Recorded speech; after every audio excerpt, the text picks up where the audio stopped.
Donc, pour faire un enregistrement propre avec biocohérence, on peut le faire depuis la page d'accueil, par exemple, en commençant un nouvel enregistrement et en cliquant sur Enregistrer. Là, ça va aller se connecter sur le capteur Bluetooth Sensor et ça va directement lancer un enregistrement.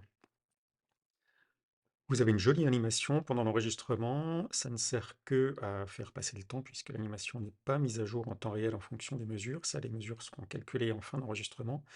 Mais par contre, ça permet de montrer tout ce qu'on peut avoir ensuite et ça permet surtout de passer le temps, puisqu'il faut quand même quelques temps pour avoir un bon enregistrement. Vous voyez là-haut les 3 curseurs qui se remplissent: énergie, activité et lien.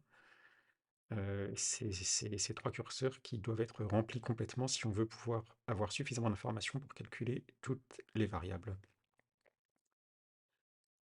Une fois qu'on est arrivé en haut, une quantité d'enregistrement suffisant. Ah oui, une chose, pour que l'enregistrement se passe bien, il faut donc mettre un pouce sur chacun des capteurs. Si jamais vous avez un signal qui n'est pas d'assez bonne qualité, n'hésitez pas à utiliser du gel à électrode ou simplement de faire humidifier les doigts, ça peut améliorer les choses. La qualité est évaluée automatiquement, c'est-à-dire que si on lève le doigt, vous voyez, ça s'arrête tout de suite, évidemment. Si on remet le doigt, ça va venir se reconnecter, mais ça va nécessiter de refaire toute la reconnexion. Voilà, donc ça prend à peu près une seconde.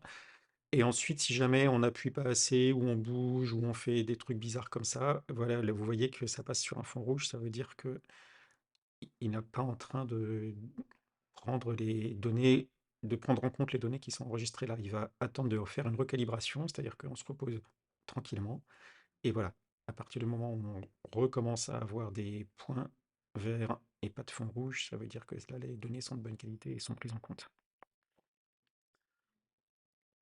On arrive là-haut à quasiment 100% sur les liens.